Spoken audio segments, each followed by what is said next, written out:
It may be tempting to focus on technologies or competition or new emerging players or partners, but what we think is most important is that the incumbent banks are focused on the customers.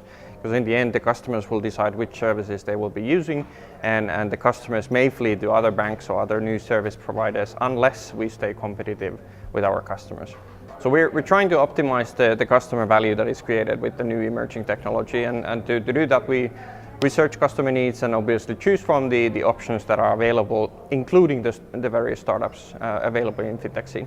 Well, fintechs and other third parties need to learn the customer needs by doing services in a very humble and sort of nimble way, and that makes them a perfect partner for us as an incumbent. There are areas, pockets of innovation where startups really excel and are able to move faster than we are, and that's definitely where we want to utilize them and partner with them. But then of course there are other needs where we need other partners.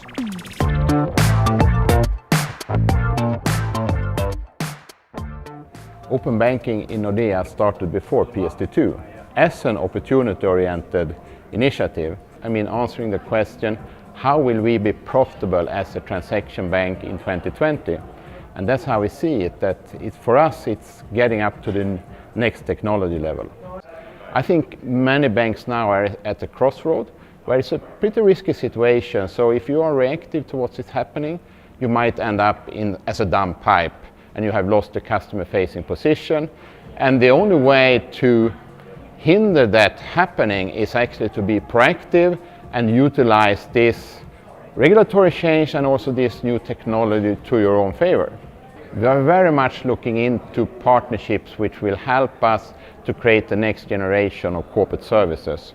And that has turned out to be a challenge because most of the startups and fintechs in the Nordic area are looking at consumer services. And I think we will have to come away from that if we are going to find valuable partnerships for the future.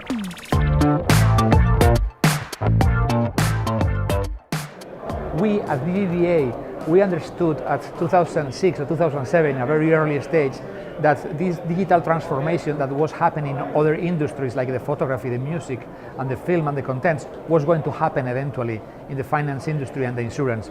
So we decided to anticipate and leverage on these new technologies that are giving so much power to the people.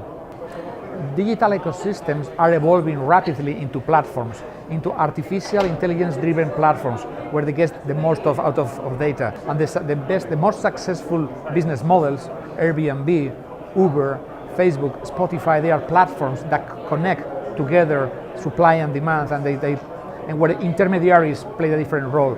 So platforms and big data are going to be the key differential leverages or assets where we think that the industry is going. To operate in the open banking space, an incumbent organization needs curiosity, a permanent curiosity to understand what is coming ahead, what is going to happen next, and being very humble to realize that you don't have all the answers and all the talent. And there is a lot of opportunities out there, and you have to be humble and open enough to welcome them and to integrate them with your systems.